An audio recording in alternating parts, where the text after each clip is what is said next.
Yeah, I prefer Celtics, man.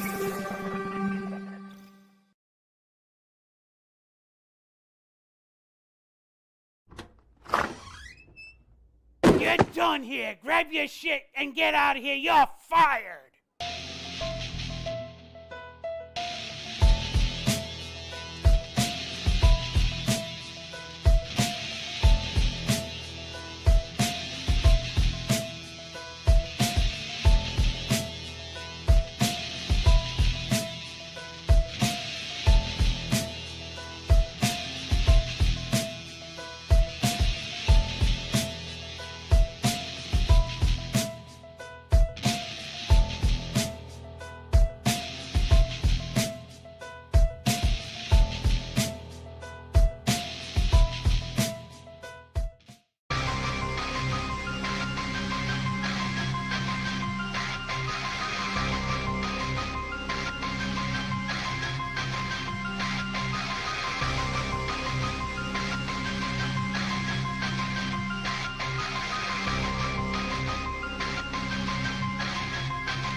Living daydreams, drooling out my mouth, wondering what it all means. Waking up, sweating, voices in my head, laughing and screaming until I was dead. The anger inside has fueled me for years. Now I return to feed off all of your fears. I got nightmares of bizarre knuckle fucking my brain. Smoking weed with Gordy, laughing, says I'm insane.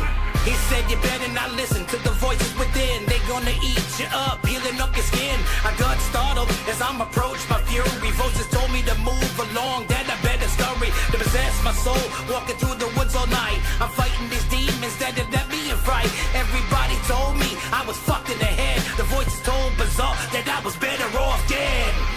The voices within tell me to kill you. Try run for your life, nothing it will do.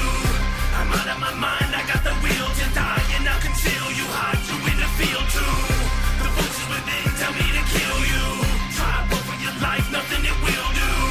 I'm out of my mind, I got the will to die, and I'll conceal you, hide you in the field too. I'll catch a bitch like a Pikachu. Yeah, I'm right behind, and I'm creeping too. Next I'm beating through your face, leaking ooze. Now catch these Pokeballs, better speak the truth.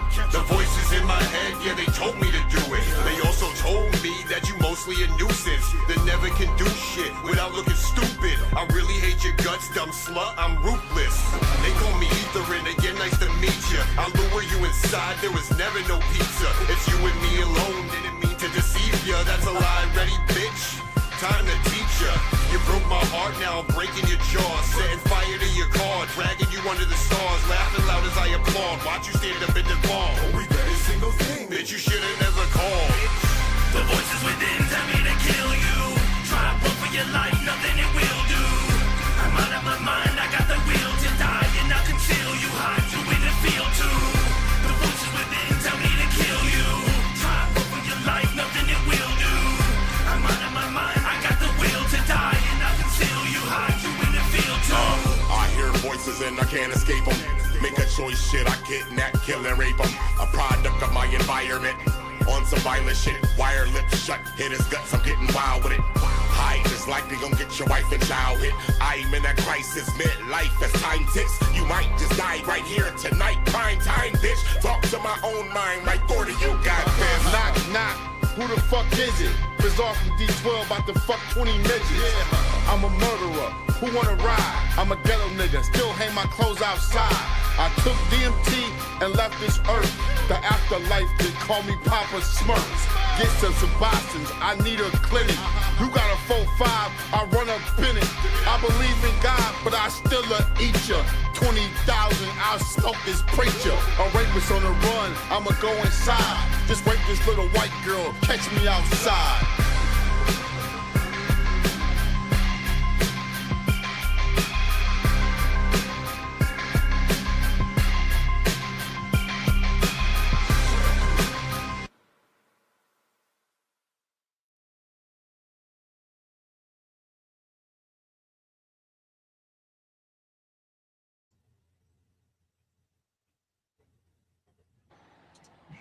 Yeah, okay, I fuck with that. Yeah, Yep. a little fun fact about that video is it was actually filmed in Palmer, Mass, at a haunted house that I was part of the team that helped build it. They had another location. They had another location in Rhode Island. They had to get closed last year. The place wouldn't let them come back. But yeah, that was filmed at a haunted house with all the crazy scenes and stuff like that. So the haunt let us film it there. They loved it. So, yeah, that little scene where you had the ice cream banner at the little yeah, table. that was a good spot. Thing called we made a scene and a set about clowns and ice cream, and we called it Tickle Time Creamery. And the whole Tickle Time thing started during COVID. They opened in 2020 when I started working there, but you couldn't touch anybody. So I would freak people out and go, "It's Tickle Time," all dressed up as a clown, and people like, "You can't touch me," and I'm like, "I don't give a fuck," and then like I just kept going after people. And then the following year when I got to actually do it, people love getting tickled, believe it or not. It's fucking weird. Guys love it more than girls, but everybody's down with the Tickle Time. Most people pay extra for such a thing. Yeah, matter of fact, on the new album that I'm working on, I'm doing a song with Clockwork E called Tickle Time. I explained the whole Tickle Time thing. They were like, "This is fucking great." Like they thought it was like the whole idea, because the whole how they are. They were like, "This is great." So we're working on that. That's dope. So it's just funny. Something stupid just became something, So did I see that's a Jay Reno beat? Yeah. Jay Reno does most of my beats. I also have been using Gibby Stites as well for like I fuck with Gibby too. Yeah, the on Tales from the Asylum, Gibby and Reno each did half of the album. Yeah. So there's like talked. I don't know if you listen to the Talk to Me song and seen the video for that. That's a Gibby beat. The song with Beast and Blade, A Good Life. That's a Gibby. A lot of them are Gibby beats, and a lot of them, the Jay Reno. But Jay Reno is both of them. Both of them are fucking crazy good at what they do, like production, verse. Like, you know what I mean? They're both killer. They're more than just friends. They're like, they're my brothers, man. We've been through the thick and thin. I've been on tour with Gibby, and we just, we've gone through it. You know what I mean? So what I think is notable about him is that I think that when your producer also raps, they're really in tune with how that beat's gonna go for you, what you're gonna need out of it. Is there enough space? They don't overproduce. They give you a fucking good loop, great drums, and let you get after it. And I think Gibby's great at that. Yeah, and I know, and I mean, I don't know how far in like how Gibby makes his beats, but I know Reno, he actually composes them. Like It's not like just, you know what I mean? Like he started getting into that over the last few years, like really like breaking it down to another level. And like if you just like listen to the beats, they're like just create, like you can listen to them without my voice or with my voice. You know what I mean? Like they're just solid beats. And then I just because the process that I have is I just go, hey, I need these beats. I just need beats. And then I pay for the beats. They just send me beats, and I just pick and choose what I want. And then I'll go and I'll start writing whatever I'm feeling. And then it's you write to the beat specifically. Yep, whatever beat I'm feeling, and then I just, I'll drive around in the car and I'll start freestyling in the car, and then I'll go home and I'll take it, and I'll just start writing and just trying to get it going. And it just. What's cool now is now that they have the voice recorder and the voice to text, you can put your notes app up right on the phone and just fucking holler right into it. I've done that so many times. My wife thinks sometimes I'm a nutbag. We'll be driving somewhere, and I'll be like, and she's like, "What are you doing?" But. Hey, it is what it is. You just have to get it done one way or the other. And when you're feeling it, I mean, I've woken up too.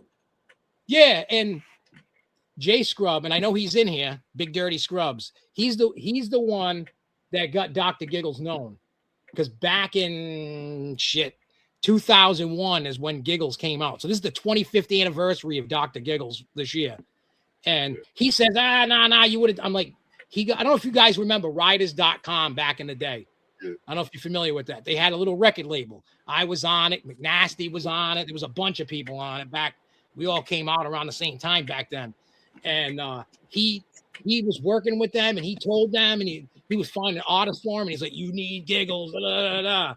So I always tell everybody, he doesn't want to hear it half the time, but he's the reason why Gigglez has lasted 25 years. So give a huge shout out to J Scrub, because without him, I don't think I'd be here right now. You know what I mean? Like in musically, he got the door open. So shout out. That's for sure. Yeah. So it's just been crazy, but yeah. So it's just how things just come about. I'm just pumped that this year's the 25th. I never thought I would do 25 years of anything. I hear that, man. You know what I mean? And be able to do it. You know, a lot of people throw the legend term around, and I don't. It took me a long time to accept that because I didn't have the notoriety or the fame of like ICP or Twisted or insert somebody super famous. But a lot of people were like, nah, dude, you've been around since the get-go. Like, regardless, you're a legend. And I'm like, you know what I mean? Like, I don't have the CD sales of like an ICP or something. I don't, you know what I mean? Yeah, you're that's still not making necessary. moves though in the scene though. Also. Oh yeah, no, I'm always in the scene. How many people fell off or just quit by now? Like. Oh yeah. No, I mean, this year I am retiring, and my health issue has nothing to do with that. It's just you got to know when to hang it up. And I feel like it was time, but I'm still going to be in the scene helping out like Beast and Blade and all the other, up and coming artists and stuff. Just done performing. Yeah. I mean, I feel like the way that I feel like the industry is, especially hip hop, horrorcore, I don't know how anybody else feels, but that whole pay to play shit is like, I've done it. We've all done it. Anybody that's an artist, if you didn't do it, you're a friggin' liar. Everybody's done it. You know what I mean? But I've done the last couple shows that we did. We didn't charge anybody to perform, and everybody, like the first show, everybody made $30.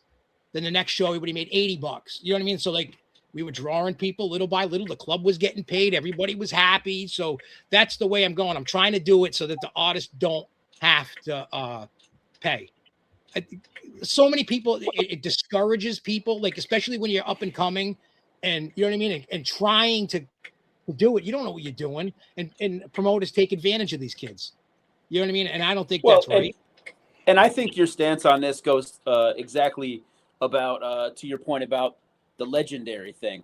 You don't have to be the Insane Clown Posse to be somebody's OG. In fact, they're out there doing that, and I would say that they're using capitalism to a way that is disgusting to me, with $80 T-shirts and fucking garbage like that. And again, pay to play is very prevalent. So I think what you're doing especially for up and comers, are going to be very receptive and very grateful. Yeah, because the way that they can make money is, hey, you got to help promote and get it in the door. You want to make money, you got to get people in the door. If you don't bring any people in the door, you're not getting paid. That's all. That's just the way we run it. And like you were saying, like $80 T-shirts and shit like that. I don't do that. If you go look at my store right now, I got CDs $5, $8. I got T-shirts $10, hoodies $20. Like I'm not like I understand times right there. Tough. Times are tough right now for people, and I'm not. I've broken even on every piece of merch to this point. So anything that I make extra is extra. I don't care. I'm not trying to be this money hungry dude. But actually, that's old shit. If you go to doctorgigglez.com, I sent a link. Okay. To Lee. If you spell out Dr. DOCTOR GIGGLEZ.com and click the Giggle Shop, you will see everything's dirt cheap. There's cool shit. We even have a bundle for Talk to Me, for the song. There's a T-shirt, a lighter, a CD, a candle in it, and it's for $20, $25. When people I think the people are going to be much more eager. They're going to be much more eager to support and rep if they can afford to. Yeah, and it's like I said, I understand times are tough. People, you know what I mean? Especially everything costing so much money. I'm like, one, I don't want to sit on the merch, but two, get it to people. I mean, you can add anybody that was like at the Christmas show that we did with Clockwork E. I had a lot of I had like this burlap sack full of merch, and I brought a Christmas tree, and I had packages taped full of merch, and I must have threw out probably $500 worth of merch for free, just into the crowd. Cool. just out, and people loved it. They were like, wow, this is cool. Like, even because it was like at a Portuguese international club, because that night we had a venue, but that was the night that there was the Brown University shooting in Rhode Island. It was around the corner from the club, so they shut the whole town, the whole city of Providence down, and we had to scramble real quick to get a venue. And Jess Jekyll, I don't know if you're familiar with her, with Clockwork E and all that. She, her father is the president of that club, called them and said, come on in. So even the people that had no idea who we were, they loved it. They were getting, you know what I mean? They were like t-shirts, CDs, hoodies. There was all kinds of shit I was throwing out, and they loved it. They thought it was great. And that's what I like to give back to the fans, because without the fans, I ain't shit at the end of the day. You know what I mean? I am nothing without the fans. Without fans, and that goes for any artist. Well, somebody said, I'm surprised I'm not at Astronomica. The problem is, I must not be on any radars of anybody for show. You know what I mean? Nobody's like banging down my door to, hey, come play this show. I wish. You know what I mean? I reach out to people if they want me to come. Cool. You know what I mean? I don't even charge a lot to play. So most of the time I'll do it for free, just because I want to just do shows. I love performing, and I love being able to interact with the crowd and the fans, and you know what I mean? I'm just that guy. I'm a very sociable guy. I like to hang out with everybody. And that's just what it is. He was being legit, everybody. He was on business. That is a $10 t-shirt. Wow. Yeah, I just $10. Yeah, there's every t-shirt should be $10 on there. It's like I said, I just don't. I understand it's tough, and I want people to rep it. You know what I mean? It does no good sitting in its plastic in a bin. Yeah. It does no good at all. So let the people get it cheap, and there you go. It's good quality stuff, all screen printed locally. It's a dope shirt. Yeah, you know what? When actually Reno made that design too. Reno did that, and I was like, pink. I was like, but people, I almost sold out of these shirts like almost instantly. Like, dude, pink on black goes hard as fuck though. It does, and it looks amazing. You know what I mean? Yeah, that's a good looking shirt. It would go really good. He likes to get naked. This happened before. You remember that Jay Scrub back in the early 2000s with Wolfpack? I don't know if you guys remember Wolfpack. I played this show in Mass at this club. It used to be a bowling alley, but it was like way down underground. And the strippers that they had on stage, they pulled me on stage and they ripped my clothes off. I almost got arrested and the whole nine. I was butt naked. Somebody took a video of it and put it on horrorcore.com. Back in the day, there was a video of me dancing naked, getting stripped by the Wolfpack strippers. It's kind of fun. As one does. Anthrax in them. Yep. Yeah, it was. I don't know, the old days, man. Yeah. It's fucking crazy when I look back, you know, through the 25 years of me doing everything. I feel blessed enough that I was able to do a lot of stuff. I used to go on a road with Wolfpack. I used to do shows with ICP, Twisted, Boondocks. You know what I mean? I used to just do shows with everybody. You know, and now I'm doing shows with like Little Easy and Bizarre and Gordy and Ari Demon from First Jason. And, you know, I you know, we did Dirtball. You know, we've done Our Truth, you know, and I'm just blessed that I'm able to do these things. Not everybody gets to do that. You know what I mean? Everybody wishes Without they could. Me here, I can't hear you. Oh, I apologize. I can't. That's all good. Can everybody else hear me or no? You can't hear me, but they can. Anyway, if you're in the chat, can you hear me? I don't know if you can. Meat just swanging. Uh-oh. Lee took the sound. Yeah, Our Truth was definitely amazing. That was cool as hell. And if you were there for that show, that was at in Manchester, New Hampshire. If you were at what do you call it? Lethal Week. That was the Lethal Weekend 7, I think that was, with Our Truth. I think that was. He is a class act, that guy. And like just watching his performance, him just talking his shit, speaking his truth. And he's a great talent, great wrestler, great performer. I loved it. DJ Yellow. Who Oh were you yeah, talking DJ about? Yellow was there too. Yeah, with Little Easy. That was awesome too. What's the Yep. guy's name that you were talking about that was wrestling? Oh, R-Truth. Oh, yeah. Okay, yeah. Yeah, a lot of people don't realize that I mean, they know like when he comes in his entrance and he does that "What's Up" song, but everybody just thinks that's the bulk of his music career. But he's got a lot of stuff. Just like John Cena. John Cena can actually kind of rap too. I know. I went back. I had never fully listened to John Cena's album until like maybe around Christmas time. I said, let me try it out. Let me give it a whirl. I mean, we all know his new theme song when he comes in. We all know that. But I wanted to hear the other stuff. Some of it's pretty good. He can rap his ass off. For sure. John Cena's cousin Trademark is signed to Sage Francis's Strange Famous Records. Oh yeah, Sage Francis from Rhode Island. Yeah, Sage is in my top 2. Sage is him. But Trademark was on that first Basic Thugonomics John Cena joint, and he's a good rapper too. Yeah, he's good. Abducted. Can you kind of go into the backstory of Abducted? That's the alien one, right? See the whole thing just to give everybody a backstory about Tales from the Asylum.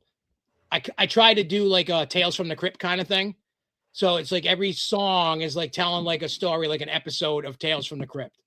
That's where I was going with that. So I was like, I love like trying to research alien stuff, and I'm into that whole alien thing. So what I wanted to do was I said, I need to make this song about it. And Gibby actually animated the video. And so he did very good. He actually did Hell's Gate as well. He did the Hell's Gate video as well. Am I the only one that's hearing that? That is goofy. What is that? Yeah, I don't know what that is. Snide, I think it's on your side. That's weird. Yeah, aliens, the fucking aliens. Yeah, the aliens are coming to get Snide right there. They're coming for him. They're gonna abduct him in the into the spaceship. Let's see, is it doing it now? I don't think so. No, it was on him. Hey, it happens. Oh, he's gone. The demons. The demons are back there. The demons are coming.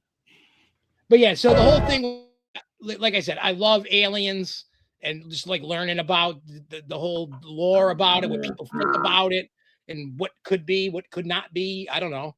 I believe that there's aliens. There's no way that we're the only intelligent species in the universe. There's no way. There's like 4 different type of aliens on Earth. Yeah, like Greys, and I forgot the other names and stuff like that. But I basically know like the Greys and stuff. But there's all different kinds, and I'm waiting for when they just give the disclosure. It's got to be coming. It has to be. Yeah. I think they you saw the movie Paul, right? Yeah, yeah. You know how he said, "Oh, they've been putting my face on everything for 50 years, so when you see me, you won't freak out." I think that's what's going on. Yeah, lizard people, there's everything. But yeah, so it's just, and then what Gibby did was when he went and I gave him full creative control to animate it, do whatever he wanted to do. And that's what he came up with I think he did a phenomenal job. I think it used a little AI with a little animation and all that. And I was fine with that. I know people kind of hate AI, but in a sense, it's always been kind of AI through like those computers and everything. But yeah, I mean, I actually write your songs. I'm working on a comic book and I use Chat GPT. I was like, I just want to see what it does. I don't want to take work away from an artist, but do you realize the money it costs to make a comic book? Like crazy thousands. I've looked into it. And I'm like, I'm on my way out. I'm not going to invest $5,000 in a comic book that may not sell.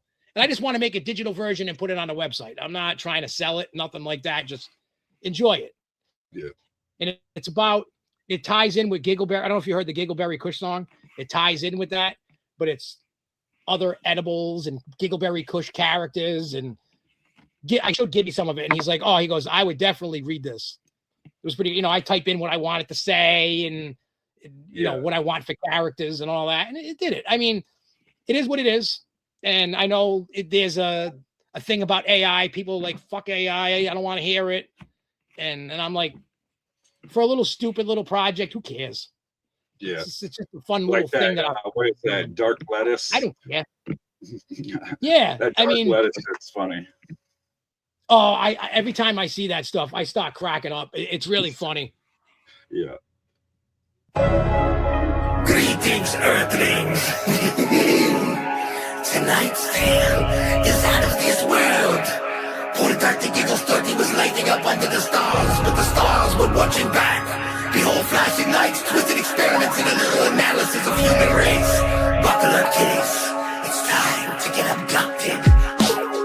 Bright like flash, now I'm weightless, gone. Paralyzed in the sky with the beam locked on. Grades phase minor with them black hole eyes, saying welcome to the lab, boy, enjoy the ride. Strapped to a table with the drill in my veins. They download thoughts, hardwire my brain. I'm speaking in a language that I don't even know, while they peel back my flesh just to watch it glow. Once said, we've been here since the birth of man. Your history's a lie and we desire your plan. Every pyramid you see is a beacon, son, and the gods you pray to, yeah, we're the ones. Shot through a wormhole, stars streaking waves. Pass out and pass Mars to a cosmic grave. They laughed as the galaxies bent and they broke, and branded my soul with the mind control cloak. Beams from the sky pulling me off the street. Metal-faced creatures with no heartbeat. Take me to the ship where the shadows crawl. Probe in my chest like the search of my soul. Adventure in the void where the stars turn red. Am I chosen, abducted, all already dead? Right into the cosmos I can't explain, but life ain't the same once they beam your brain. I broke free from the straps with the scream so loud. Now I'm fighting through the ship like a man unbound. Swinging alien tech like a laser blade. Split the creature in half so its insides fade. Ran through a chamber where the clones were bred. Humans in the tanks where the wires in their heads. One looked like me with the vacant stare. My double in the jaw breathing filtered air. Alien lab said the plan's complete. We'll replace your kind with the swarm we breed.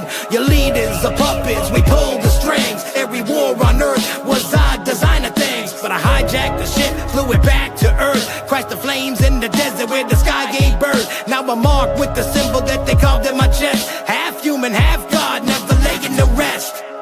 Beams from the sky pulling me off the street. Metal-faced creatures with no heartbeat.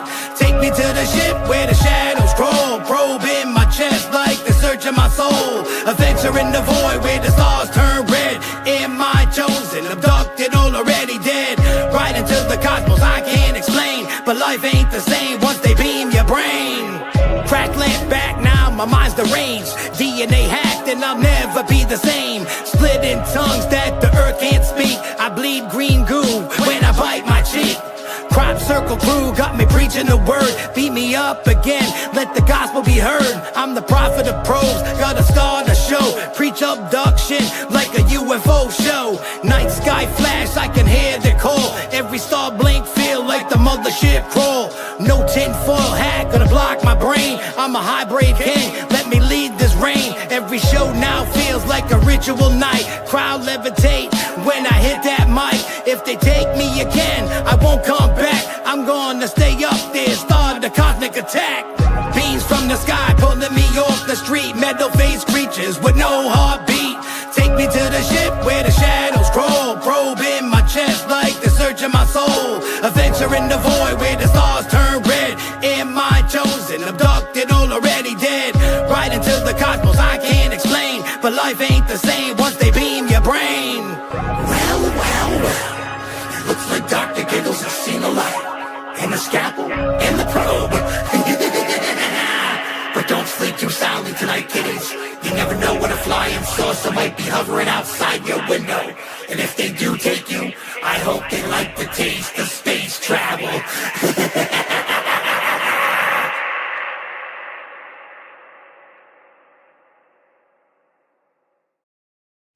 That's so dope. Like, I don't know. I love that song. I know it's my own song and I should love it, but I don't know. Gibby made that beat. He made the video. Like I said, I've been surrounding myself with some great people. Like, you know, it's not like they're just like people that are just like, I'm paying to do stuff. Like we collaborate on things, like we're always talking about stuff, and it's a great process. There's no baloney. It's just like we're having the time of our lives doing all this. And that's what matters most to me, especially after what I went through, almost dying on the fucking table. You know what I mean? Like, and yeah, I mean, that picture of me, you know, the version of me in that video, I was 240 pounds and now I'm 179. I lost all that in like 6 months, like 60 pounds. It was crazy, you know? And yeah. So, but it's just funny looking at that and seeing how fat I was. And now I'm a lot skinnier. It's crazy. Right. I'm so used to being fat. No, I'm not. It's kind of good. I had to almost die to get skinny. Go figure. So that surgery went successful and everything? Yeah, I mean, the whole thing happened was I was born with a hernia, like an umbilical hernia. So I was getting sick. And I thought that's what it was. So we made an appointment with a hernia doctor. They sent me for a CAT scan. And within 2 hours of the CAT scan, they called my wife and said, get him to the hospital now, not tomorrow, not a month from now. So when I go in there, they're doing whatever. Then they send me into surgery like 5 o'clock at night. And then I wake up whenever. And evidently, when they read me back the discharge, you know, play by play, they told me we did this, we did that. There was tons of pus and infection. My colon was perforated, leaking out, like almost going septic. And they said, I almost died. They almost lost me on the table. So people at first thought I was like doing a gimmick thing, like it wasn't real. And I was like, so that's like, I don't know if you saw the picture with the tube in my nose. I posted that so people knew it was real and it wasn't like a storyline. Because I try to make everything like a story. You know what I mean? Like if you listen to every song, it tells a story. So, cause I kind of did some fuck shit with the Dead Inside. I played this thing like I committed suicide for real and all this other shit. People were freaking out. And I was like, I ain't doing that again. You know, I tried to play the character, play the role. I literally disappeared from the internet for 2 weeks during that. I wouldn't show up near anybody. Like I made it like I disappeared, like I was dead, missing. And then I came out with the album drops. People like, you fucking asshole. Why'd you scare me like that? And I'm like, all right. So I said, I'll never do that again. So when that happened, so then I ended up with an ostomy bag, which if you don't know what that is, it's a poop bag. They had to reroute my intestines and colon and everything. I haven't pooped out of my butt since February 4th. Easier to take a shower. Yeah, well, there are benefits. You wouldn't think there are. Think about you go to a concert, right? Oh, shit, I got to run and take a shit. I just stand there. Not so much. I just stand there and poop. I love that. I mean, I know it's disgusting and it is what it is, but that's what I'm living with. But I had a colonoscopy Tuesday. That was the first step for reversal. No cancer, no nothing. So now I have a 6-week appointment. And in that appointment, we'll start the process of reversing the bag. And then I'll be back probably by October, November. It'll be like nothing ever happened. I won't have a bag. I can do things. There was a little tour coming up, but they had to postpone it to later because the artist ended up not being available at the time. And I was like, thank God, because I can't fully do the show that I usually do. Like, I'm moving around, I'm bouncing around. I can't really do that right now. Yeah. I was just able to touch my toes yesterday from February. Like, I've been working on it. I got to get physical therapy and all that. And medical bill, and that's another reason why I made the merch cheap. I'm not going to have crazy tens of thousands of dollars of medical bills, but whatever sells goes to help pay the medical bills. Yeah. 100% of it goes to pay the medical bills. If I got to pay for it, I'll just get a payment plan and pay it. I'm not worried about it. It is what it is. You can't get blood out of a rock. So, Right. They're going to take their little $20 a month or whatever you have, and they're going to be happy with it. Yeah. Until I pay it off. So, yeah. So anytime, people have been buying merch and stuff. So I just been stashing it away. And as the bills come in, I pay it, so it's a blessing. And I appreciate that everybody that supports it. And if you do, I don't want people to think that they have to. Right. You could support me by listening to music, sharing it. You don't necessarily Like, have to comment, not expecting that. Times are tough. I get it. But if you feel obliged, by all means, go get merch. But if not, I'm not mad at nobody. You know what I mean? I get it. So it's hell of a price too. Go fund me. I got too much pride in me to do some shit like that. I will earn that money from the fans. I'm not gonna go give me money. That's not me. That's not my personality. That's not who I am. I'm not trying to get a handout. If you want merch, and I always throw extra free shit. You might buy a CD, you might end up with a t-shirt that you didn't want to, just because. Yeah. I do like that. I surprise everybody with stuff. Just yeah. Again, I like to give back to the fans. That's what it's all about. The fan experience for me is what matters most. I want fans and people that, I want people to enjoy what they listen to, enjoy, you know what I mean? The music, enjoy the show, enjoy the videos, and do whatever, you know what I mean? I just want them. And if people are happy with it, then I'm happy.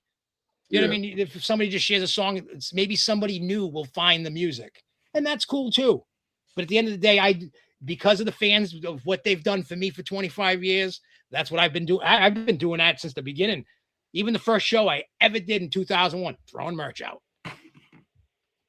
Just that'll definitely get their attention.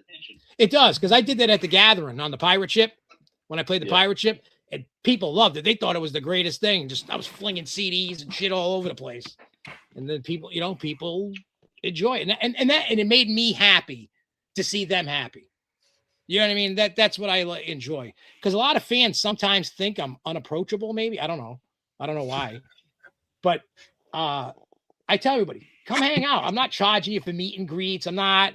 You want a picture? You want to hang out? You want to go fucking smoke a blunt together? Hey, let's roll one. I don't. You know what I mean? I'm not that guy. You're never gonna find me backstage ever.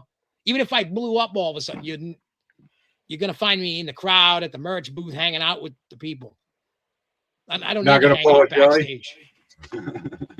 We're on J Scrub. We're on every platform: Spotify, YouTube, your sister's ass. Everybody's. Wherever you listen to music, I'm there. Anybody can find me. And J Scrib, you should know that, but I think you're just helping me, I think. maybe he just means your interview right now. Maybe that, yeah. It's just on YouTube, right? Yeah. Yeah, the babies. See, somebody was talking about the babies. I don't know if you guys have ever seen what I do with these little plastic babies. So I do the song Abortion. People know about the abortion song. 2-3 years ago as a joke. I don't know if you guys are familiar with king cake out in Louisiana for Mardi Gras. Inside the cake, there's a little plastic baby. I guess it brings good luck or something. So I buy like 1,000 of them at a time for each show. And I just hum them out in the crowd. I did it as a joke, like, just throw babies like I jerked off on people. But then people dive on the ground and collect them. I got pictures from fans. I call them Frankenstein, the lift boots for like heavy metal people. Clear bottoms. People have them stuffed with babies, little coffin jars. That's people make crazy. Earrings, necklaces, all kinds of shit with it. And I'm like, yeah, see, she made a necklace with it. Michelle made a necklace. Like people, and I love it. All the fans get excited about it, and it's funny. It's a little shit. I find it funny. Just because I'm just throwing babies at people. But I thought the clubs were going to be pissed because it makes a mess because there's tons of them everywhere. And I talked to the clubs and they're like, nah. Like, we love this. A lot of the club owners and managers, they pick them up themselves and they go scare people with them like their family, and they leave them all over people's houses and stuff. But every one of them has had to clean up worse shit than plastic baby dolls. Oh, yeah. Especially go to ICP alone with the soda. Yeah. It takes hours to clean. That's crazy. But I've never had a complaint yet. But I did have, when I did Abortion, I had people walk out of the club, demand refunds because of the topic. But then, fuck them. Well, Roe v. versus Wade got overturned. Remember that a few years ago? What do women want now? Abortions. Guess who became a hero overnight for women? Me. Me, because of... Oh, I live in Michigan. It was never a problem. Everybody got to, Yeah, it's just, I don't know. I just find it funny. It's just a silly little thing that I still got tons of babies. Matter of fact, for Christmas, I had these little elves. I was humming at people with babies. Oh, yeah. So they're getting home with elves and babies. Getting leprechauns in St. Patty's Day. Well, I'm almost like a midget myself. I'm 5'4". So I'm a tiny dude, and I could almost be a midget. Almost. Oh man, I tower over you at about 5'7.5". Everybody, the only people that don't tower over me is my wife and my granddaughter. Everybody else that I know is way taller than me. And I'm sure my granddaughter will eventually get taller than me somehow. It's inevitable. But yeah, no, that's right. It is what it is, and I'm here for it. Are you planning to do those shows that you couldn't do? Which, say it again? Are you planning to do those shows that you couldn't? Yeah, they're going to do them later in the year. I'll tell you who it is. With First Jason, Ari Lehman, the guy who was Kid Jason in the original Friday the 13th movie. Hell yeah. That was supposed to happen next month, but they weren't. He wasn't available during those times, so we're just pushing it out. Well, do you guys know Fury? Lethal Records. I don't know if you know Fury. Is that Tricked Outs guy? Yeah, Tricked Outs guy. Yeah, and he's the. I met him at this last gathering. Yeah, he's a good dude. Yeah, so he's the one doing the show because it's almost done. We have an EP coming out. It's me, Fury, and Ari. So we got that. A bunch of it's like a story about Jason Voorhees. I think Fury wants to call it Saturday the 14th because we can't say Friday the 13th. Yeah. So we want it's just to play off that. There is. And for those that like Lars and Bizarre and Gordy, I'll drop the news. I mean, if anybody had bought Dead Inside, underneath the CD, when you took the CD out, there was an advertisement for a project that we haven't released yet. It was supposed to come out a couple of years ago, but it hasn't yet. It's done. But I don't know if you guys are familiar with Something Awful. It came out in 2013. It was Fury, Bizarre, Gordy, and Q Strange. It was a bunch of people. So now it's me. It's going to be called Something Worse.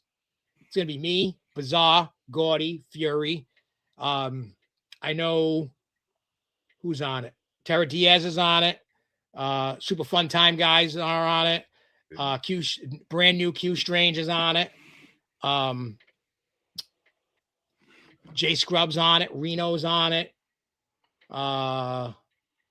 Ari's on it. There's a bunch of people. I can't remember all the collabs. There's a lot of awesome collabs, and this album it's fucking offensive as fuck. Hell yeah. When we were starting this process for this album, the Queen of England had died.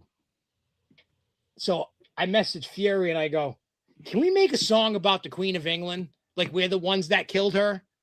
So everybody's talking about killing her, raping her, dumping her in rivers and shit like that. Like we're probably, if UK hears this, like the Parliament and all that, we're probably going to be banned from the United Kingdom. It's fucking bad. Like Gordy was for sure down, and I could already imagine his response to that. Oh yeah, I mean there's a line. I forgot. I think there's one line, and I think it's in the song "So Evil." It's like the kickoff song that Bizarre has a line. He's like, "You're a mix between Justin Bieber and Harry Potter," and he's like going off and saying all kinds of crazy shit about it. And I was like, "Oh my god!" Like these guys were killing it. It's this album.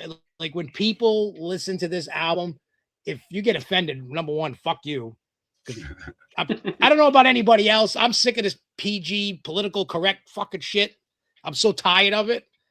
So, I mean, if I understand people believe in what they believe, and I'm not going to knock people for their beliefs or how they feel. But you should be able to murder anybody on your own shit any way you see fit. That's right. There's a lot of murdering. There's a lot of funny shit. There's a lot of gross shit. If that's up your alley, you will love this. If you want to hear something to offend you, this is it. We kind of went hard in the paint on it. You got to get tricked out on something, dude. I did a song with him. He's a fucking machine. Oh yeah, he's on the Dead Inside re-release. Because we had Ether on Shitty People on that album, and we took him off and we put Tricked Out in. Tricked Out is also on that Something Worse album. He's dope. I love Tricked Out. I'm a big fan. And so he's on it. And because he was in the studio with me and Fury when we were recording stuff. And Fury's like, is it okay if we add Trick? I'm like, fuck yeah, add him on. I don't got no beef with it. I'm like, if we got to extend beats, we extend beats. Like, I got no beef with it. So, right. Yep. So he's on. He's on. I did a song with him called Happy Ending, and he was also very fucking murderous on that song.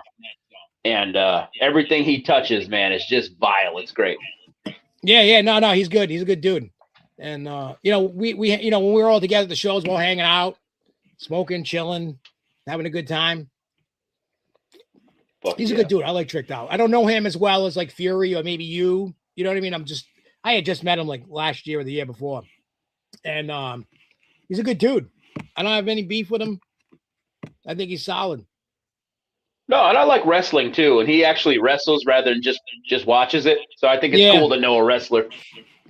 Yeah, I mean, I wanted to get in wrestling, and I was getting ready to I wanted to be a manager. I'm 48. I'm in no ring shape or anything, pre the surgery. And then the surgery came. My whole thing was my dream was to get put through a table. I don't know why, but I wanted to get put through a table. I had been talking to a local promotion. We were going to do, they do these things with his music in between the matches.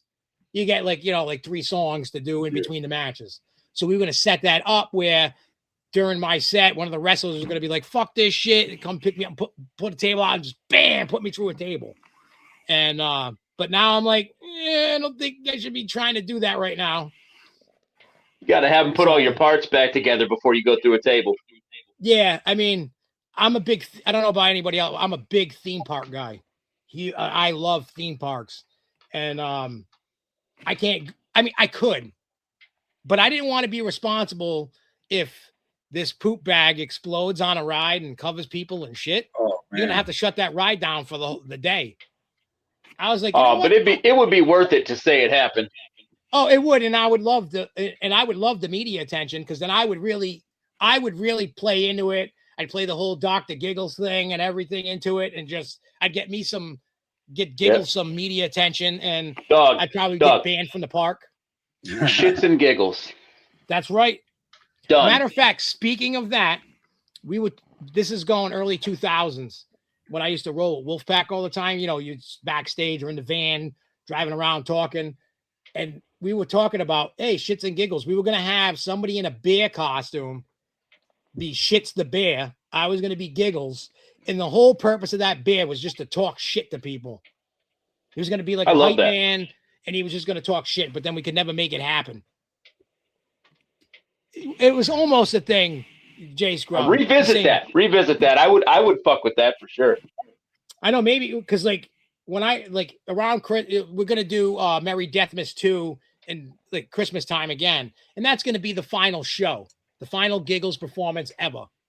So, but I'm trying to make this a production, almost like Twisted or ICP, so on. I'm gonna build stage set. I want to go out with a bang. Go through a table. I'm gonna go through what I think the people want to hear. I'm going to put a post out. What songs do you want to hear for the last time live? And I want, I'm going to have a bunch of people coming out on stage during songs with collabs. I already have it set up. It's going to be filmed and all that. I'm just going to go out and have fun. I'm going out in my terms. And again, people were upset. I cut off my hair in the hospital. It was getting all nappy and disgusting, the mohawk and all that. I got so many fucking messages. Why did you cut that here? That's the look. Why did you I'm like, new beginnings, buddy. I'm like, you know what I mean? I had to shed the skin. It was time for growth, change. I don't know what's going to happen. I got plus the magic's in the pen, not the hair, bro. Exactly. I mean, I understand the look. You have certain looks. People are used to a certain look. I get it. I've always had a mohawk in some incarnation. Okay. And I get it. But it's time for a change. You can't keep doing the same shit. You know what I mean? On my way out, I don't want to be stale. I want anybody that's going to show up. Oh my God. Yeah. I remember, but I don't remember that mask, kid. So back in 2004, I did the Webster, Connecticut stop for the Twisted Bootleg Banner Tour in 2004. And, Yeah, that masked kid.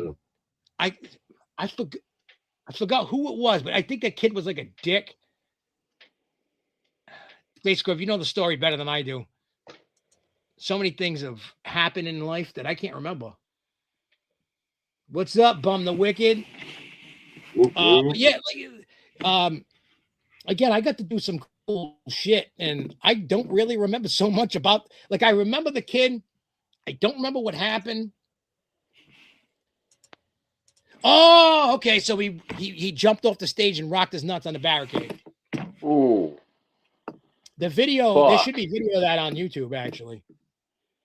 So I had somebody filming that. So that's probably caught on film, actually, which is kind of funny. Yeah, no. Like I said, I can't watch people get wrecked in the nuts like that. It's I feel for them. It hurts me to watch. Yeah, he wanted a mic but didn't say a word. Yeah, it's so funny when you get people up there to be a hype man. Some people just don't get it, don't understand. Like I'm the type of guy that I will, Lee, if you said to me, hey, Gigglez, you're in my area, can I be a hype man for the night? I'd go, fuck yeah, come on. Right.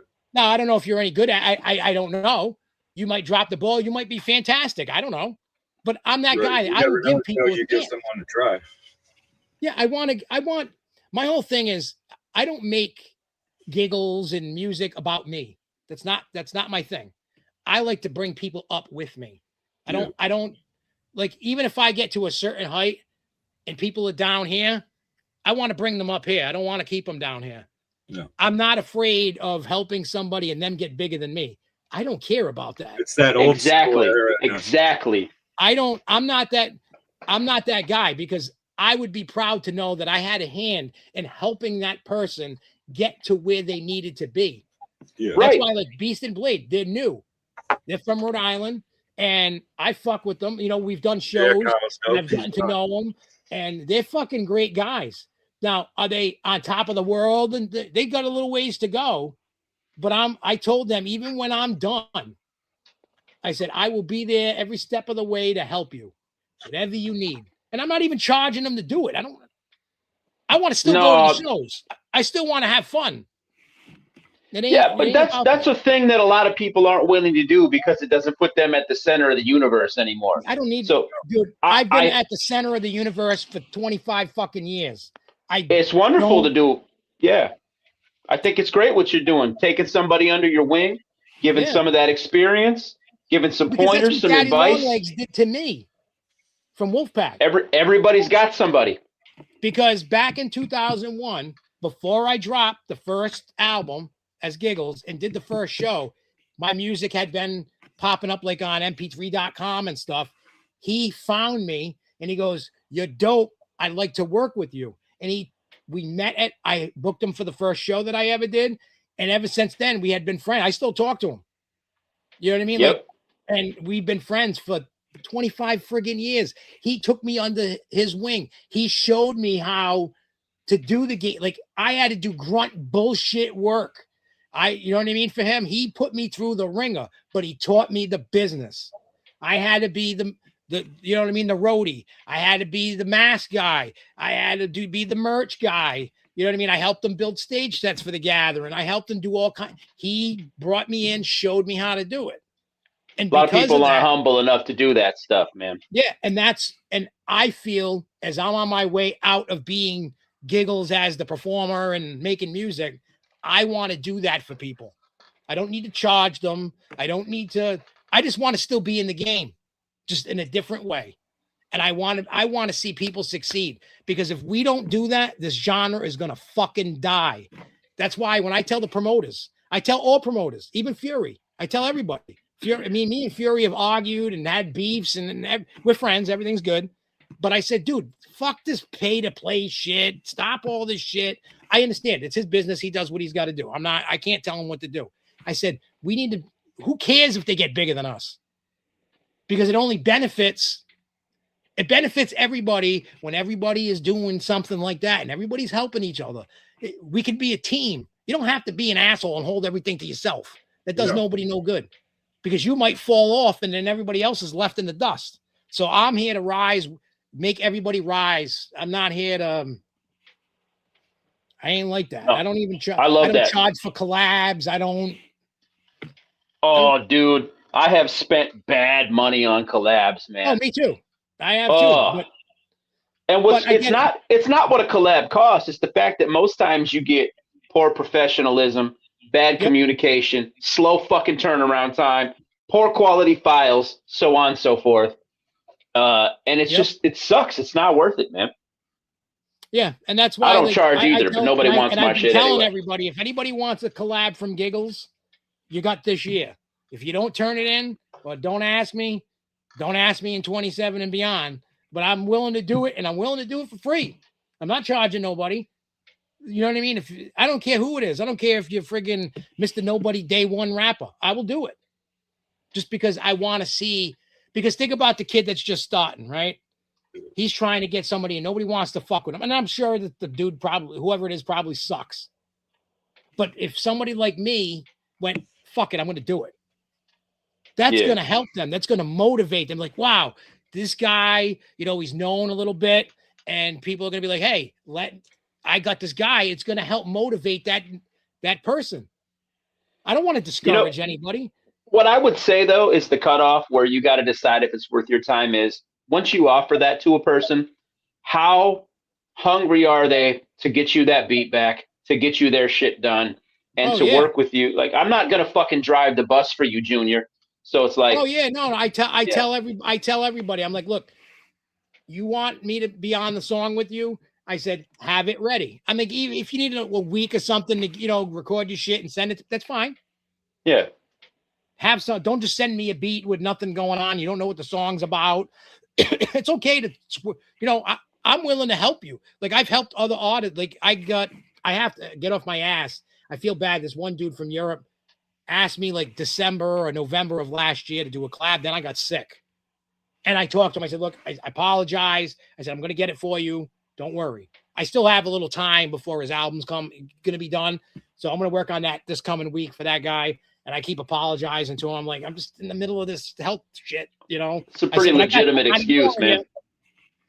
So, but, and I got another song with this other guy out in Europe, Abyss. And I didn't charge him. I'm not charging the other guy. And they were ready with the stuff. I just wasn't ready for the second guy. Health issue. But what I did, and this was my mistake. And so I'm like 40 years old, but I started writing in like 2002 or 3, but I'm a hobbyist, man. I just hang out because Lee invited me to hang out. I don't do shit. But one thing that is hard is when people want you to put all your energy into it and then they half-ass it, whether that means, especially you're doing it for free, which again is hugely, that's very many kudos to do that because nobody has any loot, but for them to then not do everything they can to make that worth your time would be offensive, I think. Yeah. And I've had people not put the work in. And I try, you know what I mean? When somebody sends me something before I agree to it, I make sure it's not complete dog shit. Like I understand people starting out, it's not going to be perfect. I get that. But as long as it's kind of coherent and it's, a little decent, I'll vibe with it, because again, like I said, I want that artist to be able to get some confidence. I want them to be able to be like, all right, I know I got work to do, but this dude did this for me. And that you made an investment. Yeah, that's like Beast and Blade. When I was working on Tales from the Asylum, I said, hey, and the good thing about them is like I handed them the beat with my demo so they could write to it, like say Wednesday. And then Saturday, I said, are you guys ready? I said, we're going in the studio Saturday to record this. Are you guys going to be ready? And they go, yes. And they were. They came to the studio ready to work. And so when you listen to Good Life, they were in the recording studio with me and they put in the work. And then we put out this EP that we gave out for free at the Christmas show. I printed 200 CDs. I think I got 100 left, I think. So I put them on the website for $8 just for the people that, people that went to the show, bought a ticket, they got it for free. They didn't have to pay for it. Now I'm just trying to get rid of it and Yeah, just take it, you know, $8, just get the CD and see you later. But again, we had that CD written, recorded, mixed and mastered in 3 days. And it was like three songs. We recorded them all. No fucking way can I get you 3 verses back in 3 days, dude. No way. No fucking way. We were in the studio. I got to the studio a little earlier before they did. And I just started back, and they walked in, and I'm just fucking going. They're like, holy shit. Like, I was just going crazy.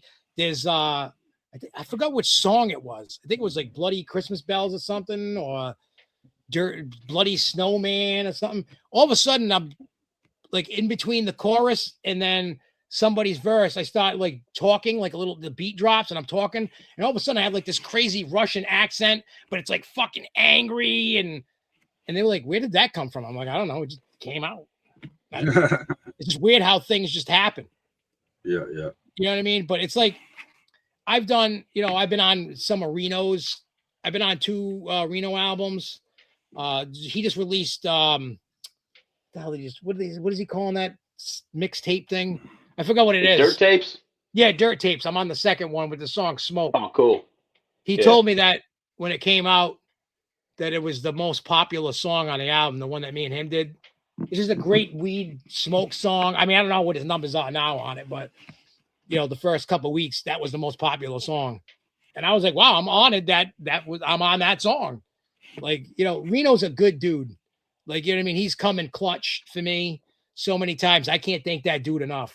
And then, I mean, he's been around as long as I have. He's been around a long time. He was on Tunnel Runners, that compilation album there on Psychopathic. Oh, it wasn't Psychopath. What was it? Hatchet House. Hatchet House, yeah. Yeah. So he was on that. Q Strange was on that, you know, so Kid Crusher, a whole bunch of motherfuckers. Yeah, that's a great album. If nobody's heard it, if nobody's listened to Tunnel Runners, go check that out. I mean, I know it's old school. And speaking of old school, today dropped My Way 2, which that was recorded in 2004 and never released. I don't know why. So last year, I brought it into the studio to my engineer, and I said, look, these are old files. See what you can do with them. And it has that time, you know, that era, that time of that classic horrorcore sound. It's still there. Like, I was listening to it last night in my headphones, and I was like, I feel like I'm back in 04. Like, in that time period, I'm like, there were some bangers on it. And I was like, wow. Like, I don't know. It made me happy because it was like going in a time machine. And people that hasn't felt that back then, they don't understand, and you can't really take them to the event and get that feeling anymore. Yeah. So, but if anybody goes, and it's on every streaming platform, Spotify, Apple Music, everything. If you listen to it, that's what it was like to be in 2004 in that whole Juggalo world.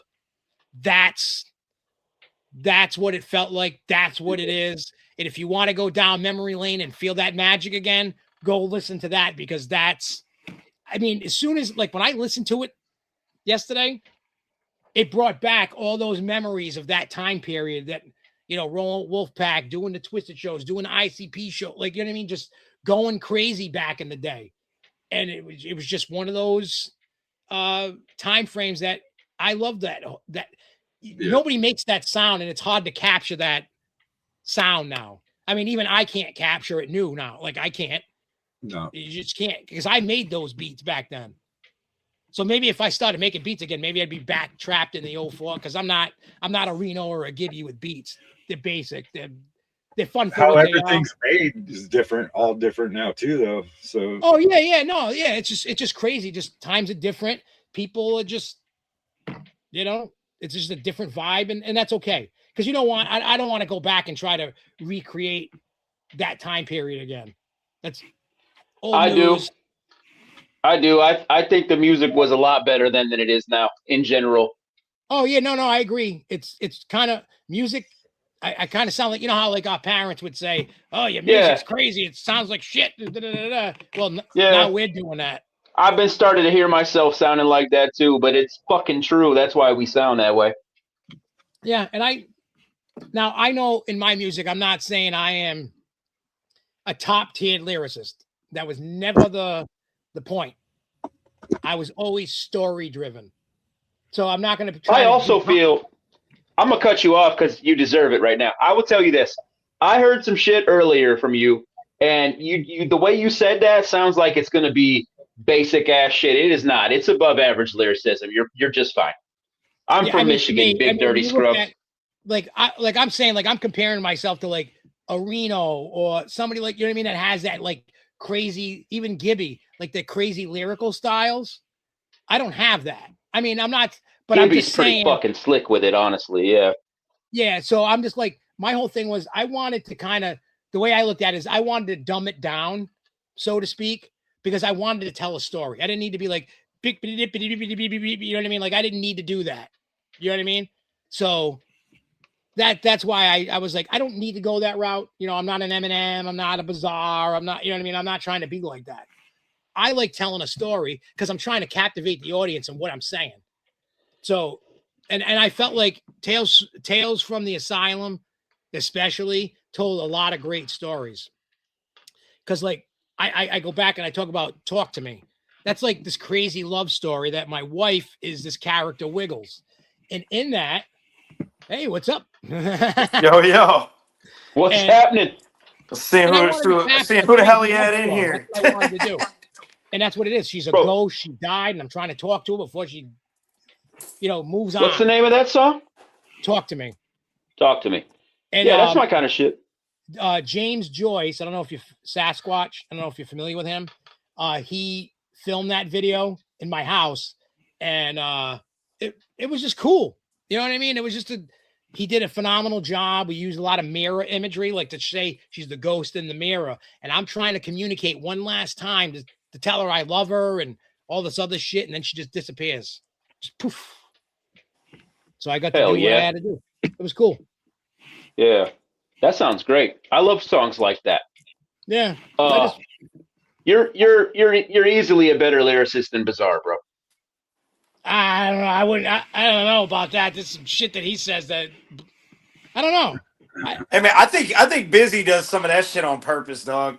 Because when you hear him really go, he fucking goes. I ain't gonna stunt. I've never heard that in my life. I'm gonna save room for the fact that may be true, but in all my days, I've never heard him. And went, wow. I'm gonna save room for it. Yeah. Well, I always hear him and go, no wonder you were the last fucking group member of D12, motherfucker. But hey, man, he was like at the end of the day, man. You hear him, his opening line. He's like, "I'm Bizarre from D12, and I fucked 20 midgets." And I heard that for the first time. I fucking almost pissed myself. See, man. See, I fucks with you, Doc. Yeah, I appreciate that. I fucks with you, Doc. Did you do the whole bootleg tour? I just want to have fun and just do cool shit. That's what I've been doing for 25 years. Is just hanging out with cool people like you guys, and you know what I mean. Just doing music and just having fun. You're just doing that right now. Yeah, and y'all hanging out with me. I'm just cooking rice. You have a little rice? Just cooking rice. Let's have some fucking rice. Hey, did I see you, Frodo? Did I see you hugging the fucking strap the other day? You got the belt? I have a strap. I've had the. Okay, so the story is right now. Remember, I'm a tag team champion for New Breed Wrestling, right? Yeah. I won the tag titles with Shipwreck, my drunken Lucia pirate friend, who has mysteriously gone off somewhere drunk. He wouldn't hold on to the belt that he had. If you've seen the pictures of me holding both belts, yeah. When we won him, he just refused to hold on to it. I even put it around his waist, and somehow it just shimmied off of him. Skinny little fucker. And then fucking Larry looks at me. He's like, "Man, you should just hold both of them." Hold on one second. Yeah, he's like, "Man, you should just hold both of them," because Shipwreck just wouldn't hold on to his. So that's why you got the pictures of me holding both of them. Yeah, I think it's a triumphant photo holding both fucking straps, though, dude. Keep that shit up. But he's lost at sea somewhere, hammered, and I am. So I'm the tag team champions over there. Yeah, you are. You're both of them. Double duty. Meanwhile, he's out here chasing after manatees and shit.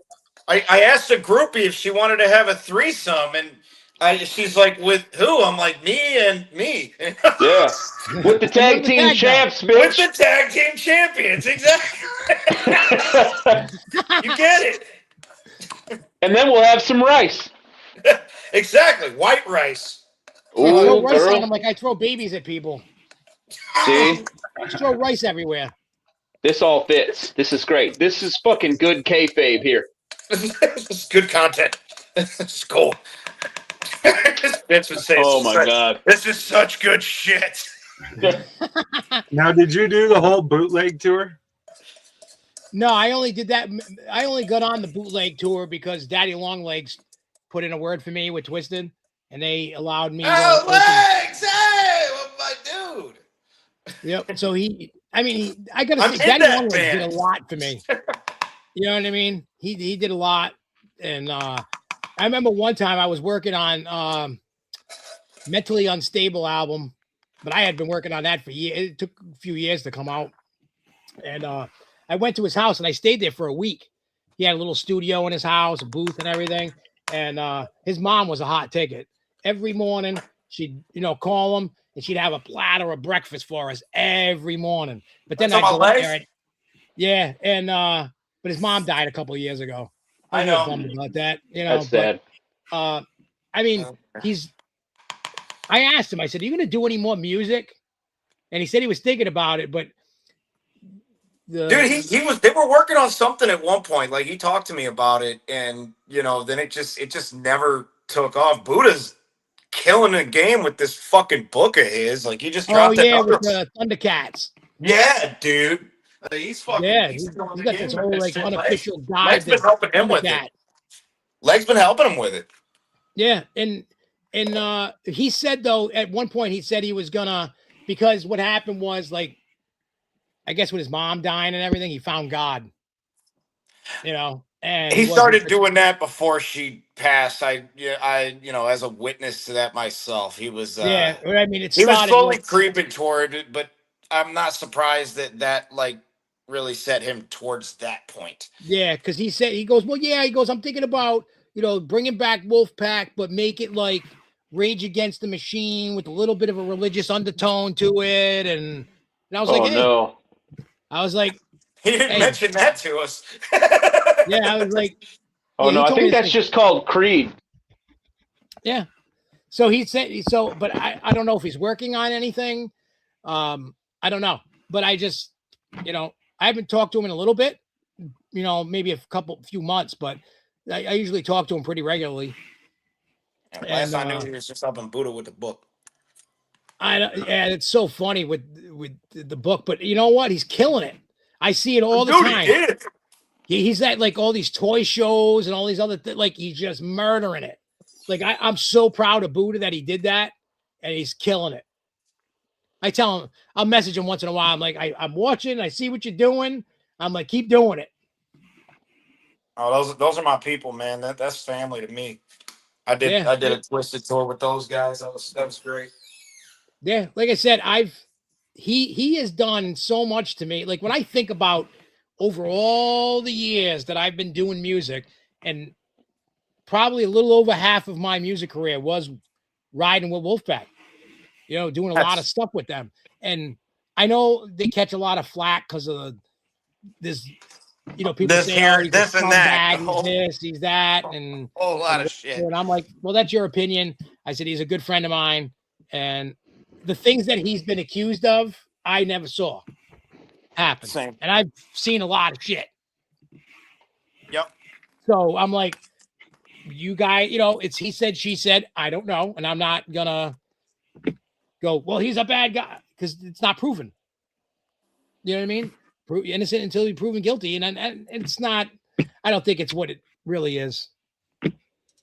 I don't, he's not that to me. I mean, everybody, look, when you're in a band and you're touring and stuff, you're going to fuck like a rabbit.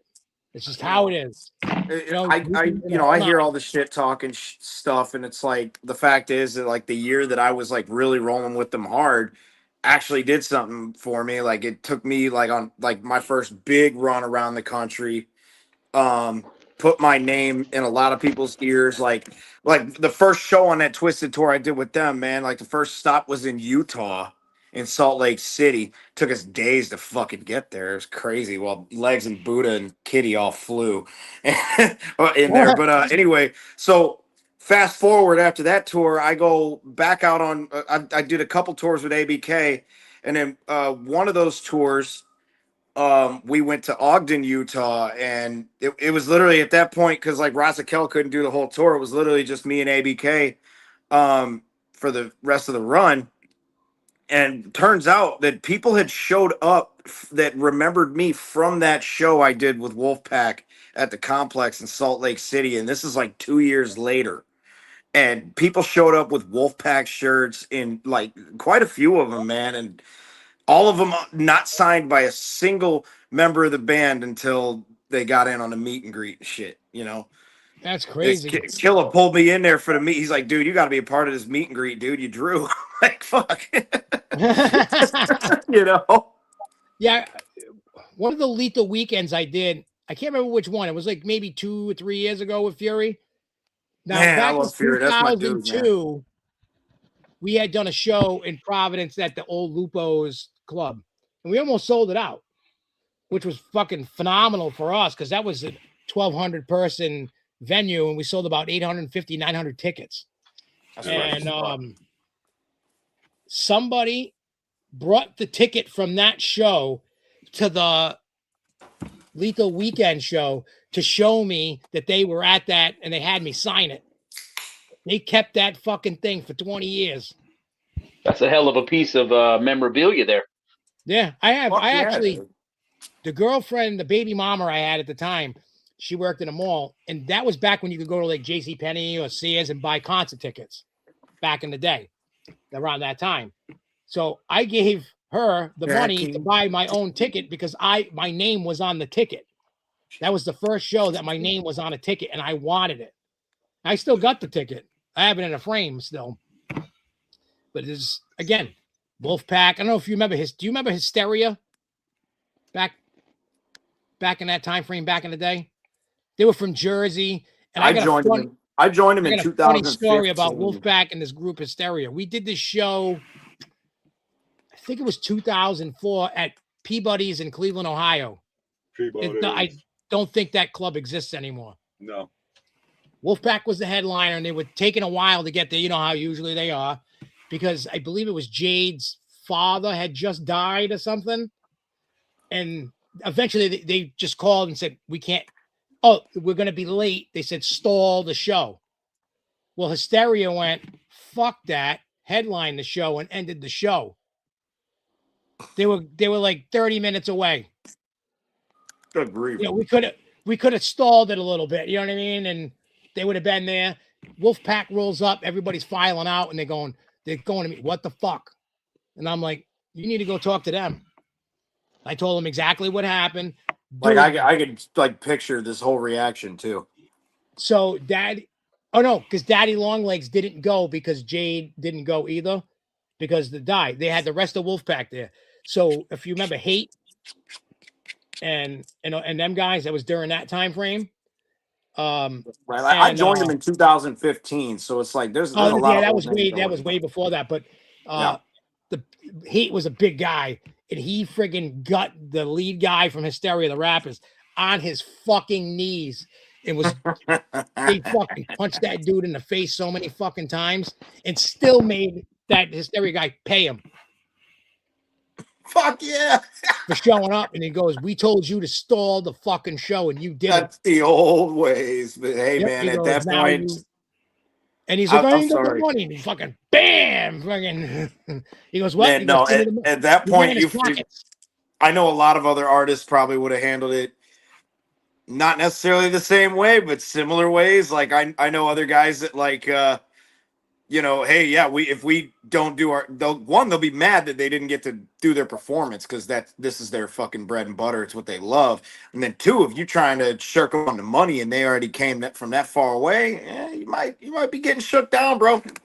I've seen it. I've seen it. Fucking pockets. We were laughing. We were like, look, you fucked up. I got a story. I got a good story for you. I did a little short run with Boondocks in fucking Missouri. We did like 3 shows. Started in St. Louis, went down to Springfield, Missouri, had a day off and then we played Kansas City. Well, the Kansas City show, this particular promoter was from St. Louis, and he booked all 3 of these shows. There was one more show on Boondocks' run, but wasn't included in this promoter's package.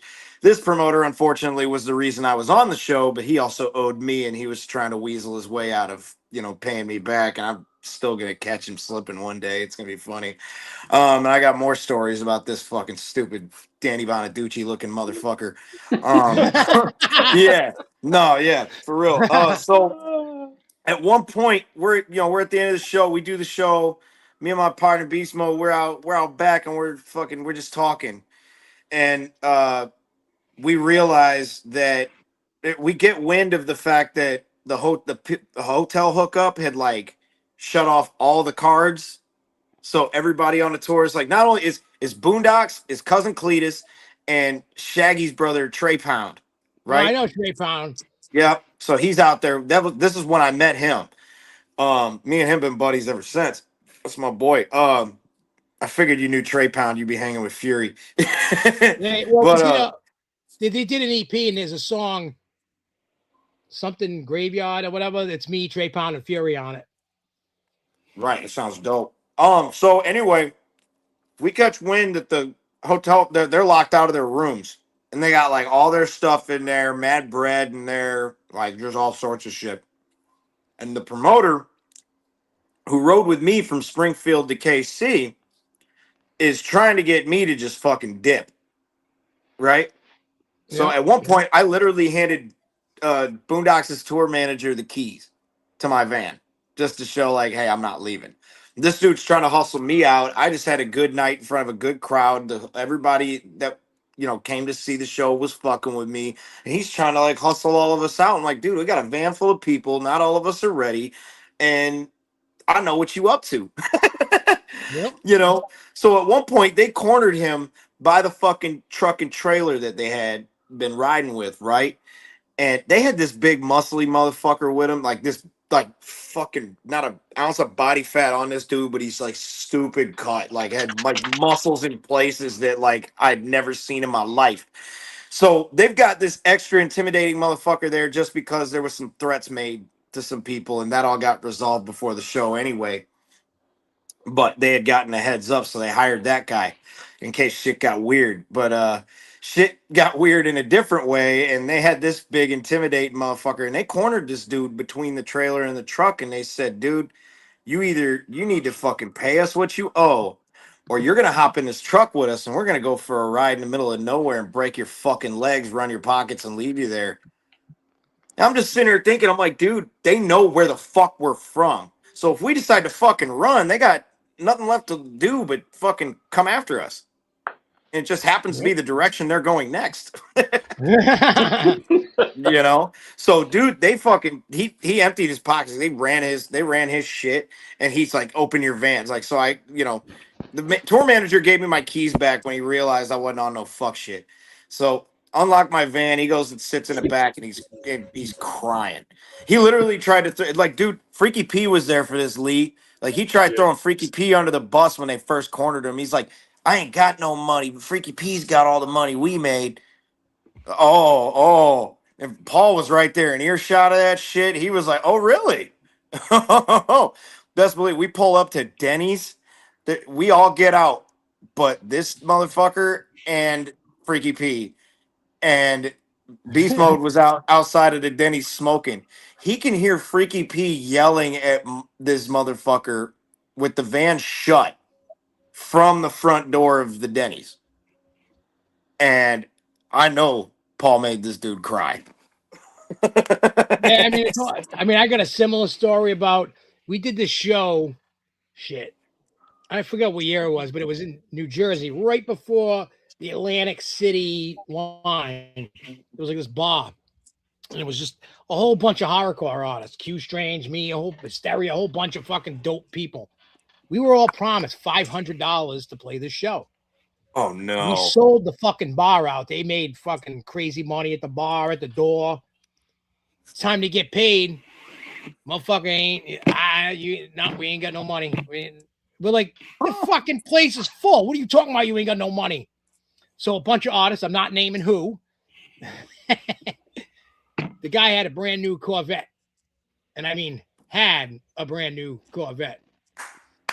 A bunch of artists. I'm not trying to implicate anybody. Destroyed that Corvette. The wheels were rolling down the street. The doors were down the road. All the windows were busted. It was like Juggalo justice, basically.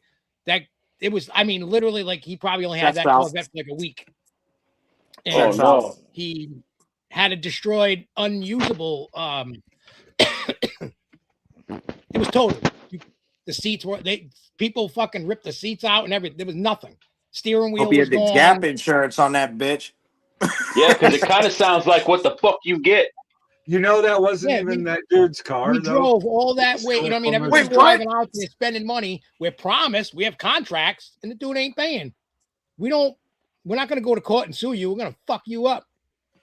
Oh, Lee, You know what was that you said about that wasn't even his car? The Juggalo Justice, that shit that happened at Cave Rock. Oh, okay. Okay. All right. Yeah, that's what I was talking about. But that dude that it happened to, he stole his girlfriend's grandma's car. It was her girlfriend. Oh no! Oh my god! And they thought it was fucked up grandma's car. He stole the whip. They fucking trashed. Yeah, that shit was wild. Yeah, I mean, fucked up.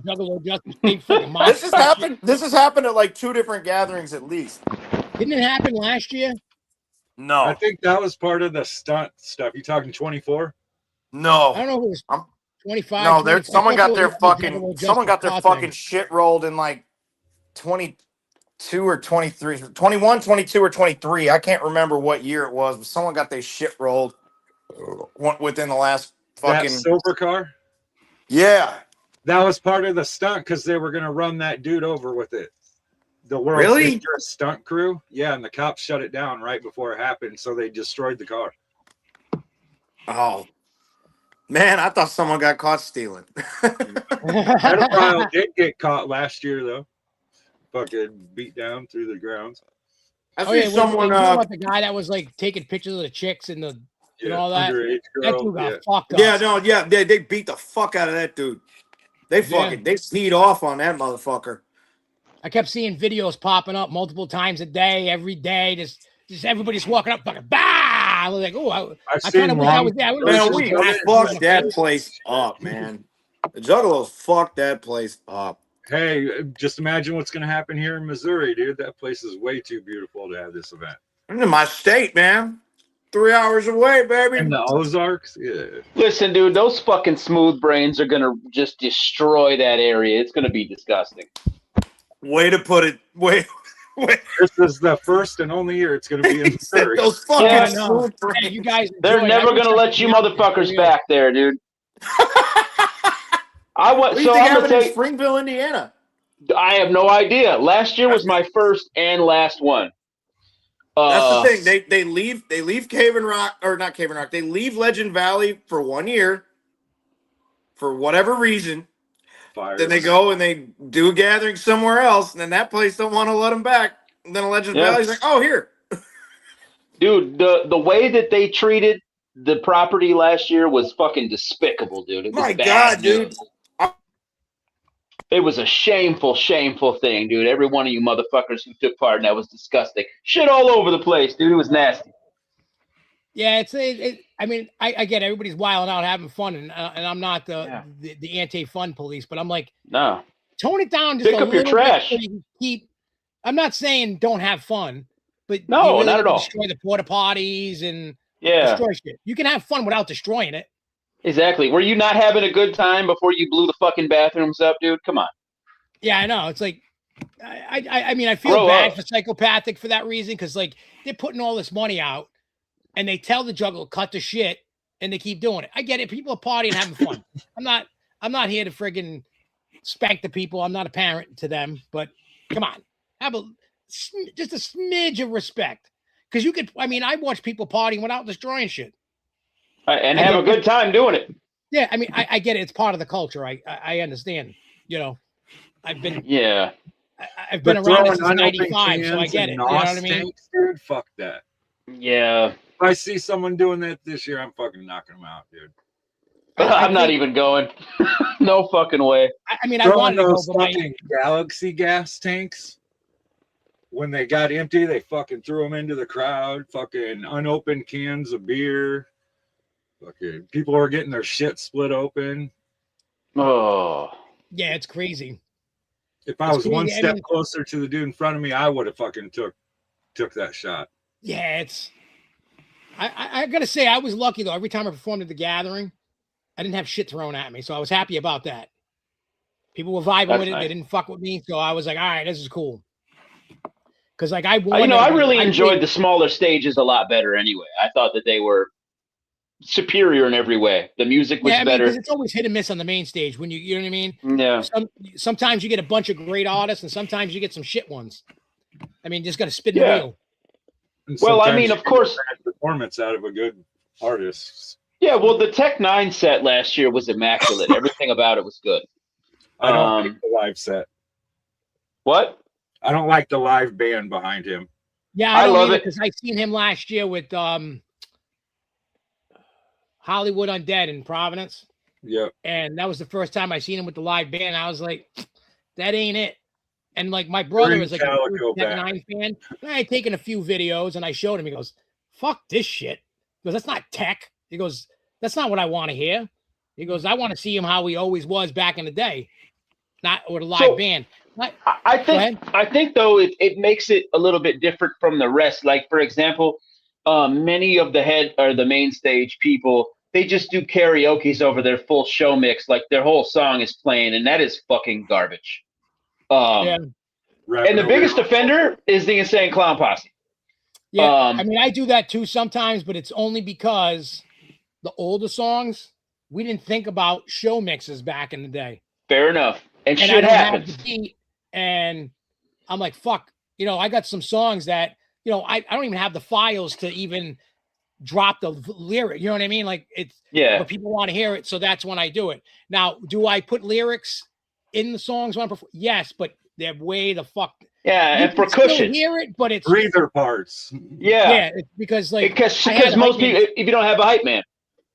Yeah, I don't. I fired my hype man. Not that he was getting paid, but he was a scumbag. Fuck. That's why if you listen to Gathering of Lies on Tales from the Asylum, that's about my hype man.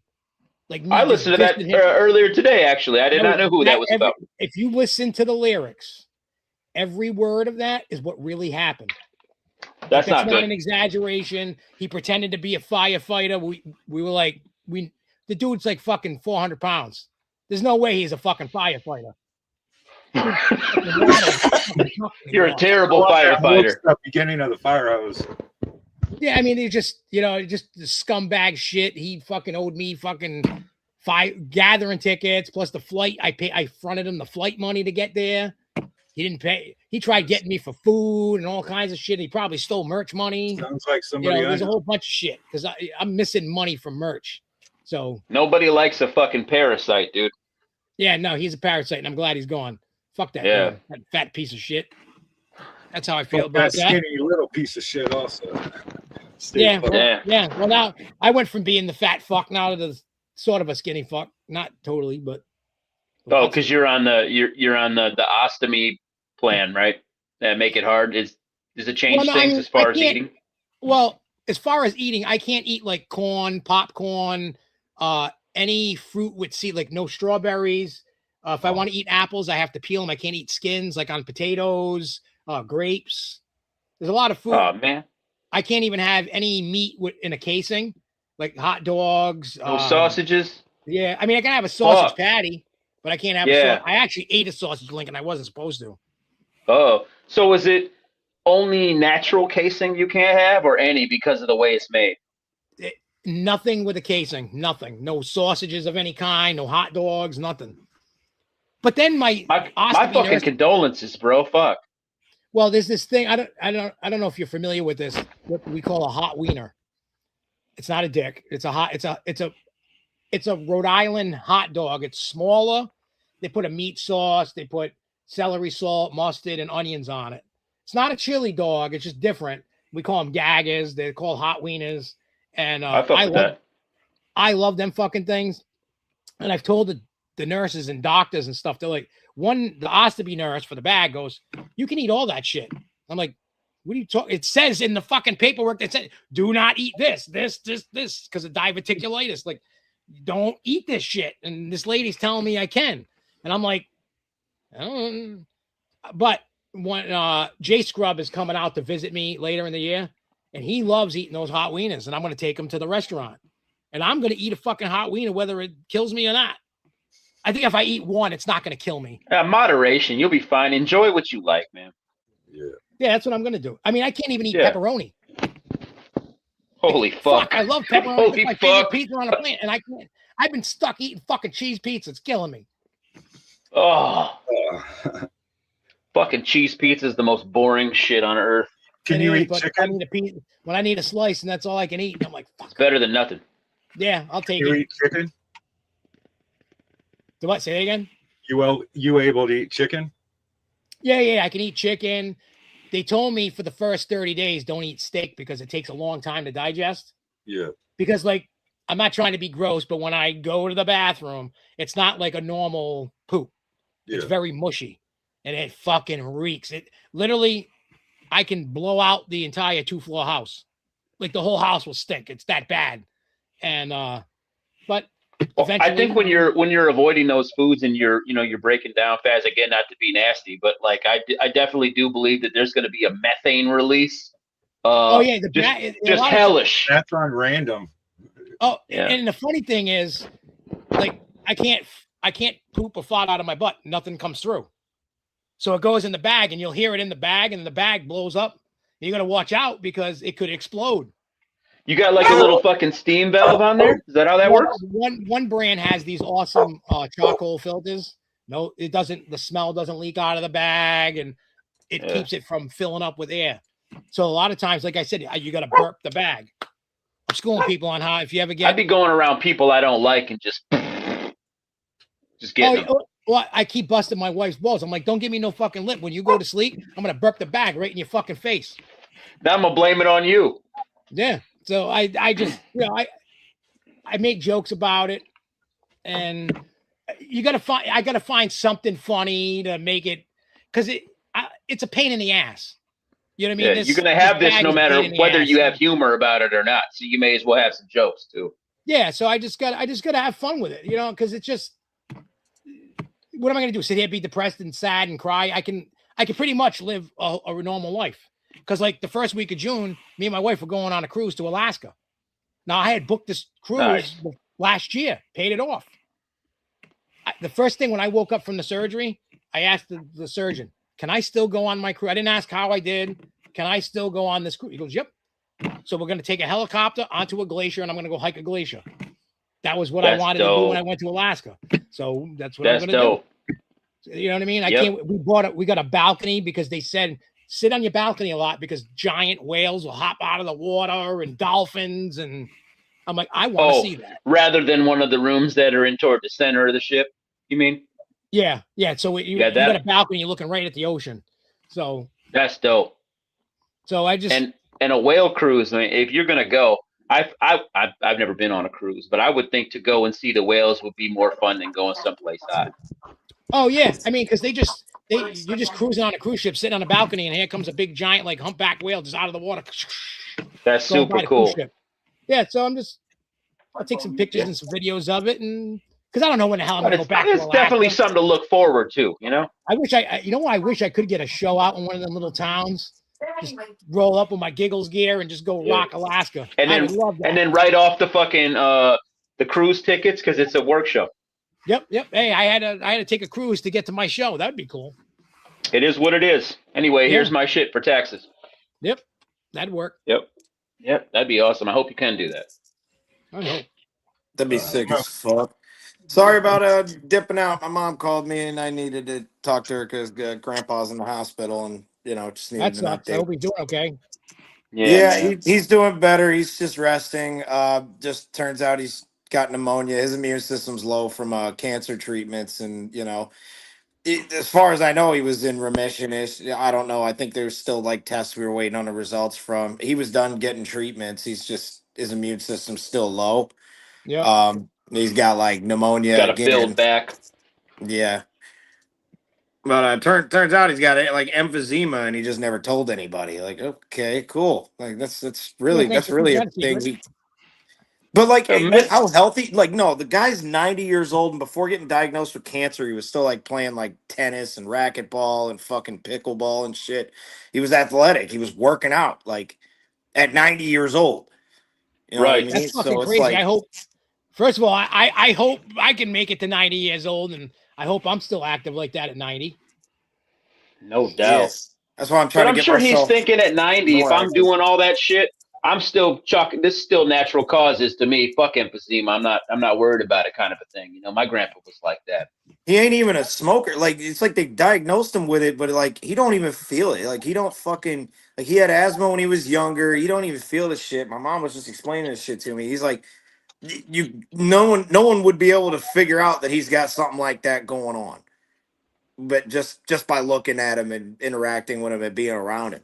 You know what I mean? Especially if he's not telling anybody. Yeah, I feel like he might not have even believed it himself. Yeah. That's what guys do. I mean, that's what got me in my situation. Stubborn. Yep. I was. Yep. Let me tell you, the day that they told me to go to the hospital, you know, from the CAT scan, my wife called me and says they want you at the hospital. You know what I did? I said, "Fuck you," and hung up on her. She went to the bar. I was already sick. Like I knew, like I felt kind of like I was dying, and I was okay with it at the time. I'll be honest, I was okay with it. And the thing that saved me was my granddaughter. She had walked over to me on the couch, unprovoked. Nobody told her to come. She just came around the corner. She walks up to me and goes, "Papa, I love you," and gives me a kiss. I call my wife back. I said, "Come get me before." Hospital. I said, "Come get me to the hospital before I change my mind." If she didn't do that, I would not be on this podcast right now. I would be, because they said if I would have waited like 2 more days, I was dead anyway. Regardless of on the table or I was that bad. Audio drop out here. Yeah, when Lee dips, my audio goes away. I'm not exactly sure why. Oh, just wait. He'll come back. He probably got to reboot. Oh, he sent the private chat, said if somebody has the door. He's back. Kind of. But I hear you. I don't hear Dr. Giggles. And I hear myself and I hear you. Come on, Lee. Come on, get the fuck back on over here. Bum says he can hear us all. So at least the audience is. Oh, and then Frodo left. All right, we're flying fucking blind. Where'd you go, Frodo? Can you hear me? Never had that angle of you before, Lee. It's special. He's really keeping an eye on us. Yeah, I had to reset my shit. I lost audio when you dipped out. What happened there, buddy? I still don't hear either of them. Classically muted. Can you not hear me? I can hear Frodo. No you hear Giggles? Frodo? Can you hear Giggles? I can hear Giggles. I cannot. I hear everybody. Fuck. I hear you all. In and out. I hear it. Yeah, I'll throw a fucking song up real quick. All right.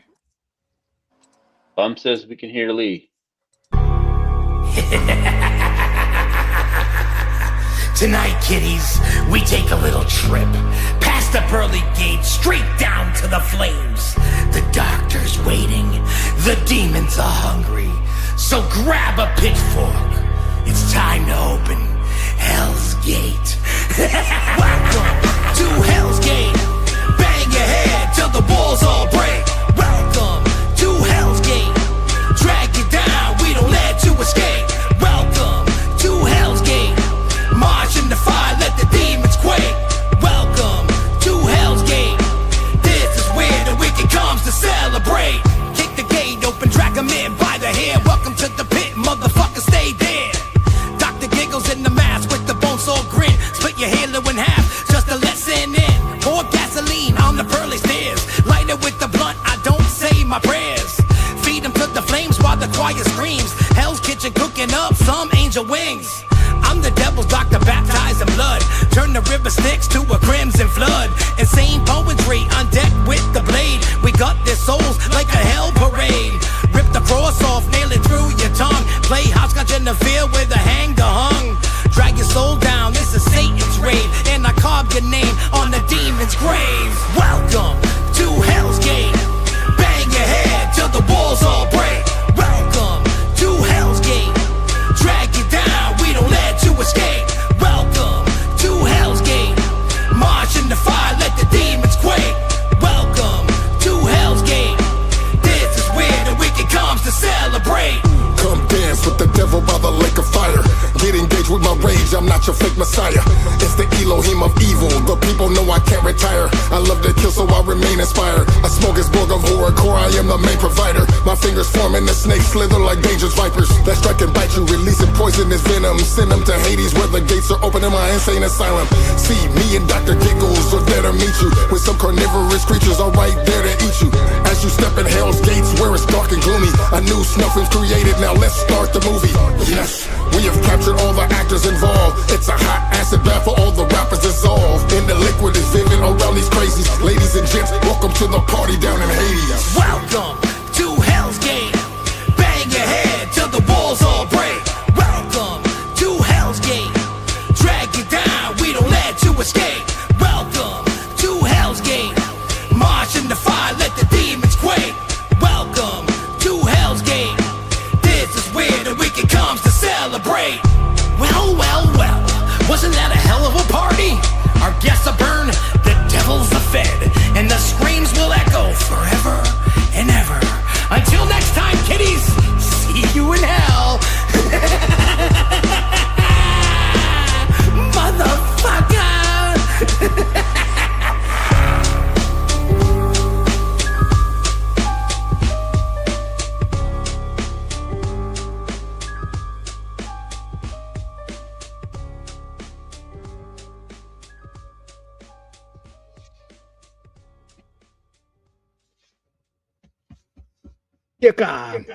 Y'all splashed on that one.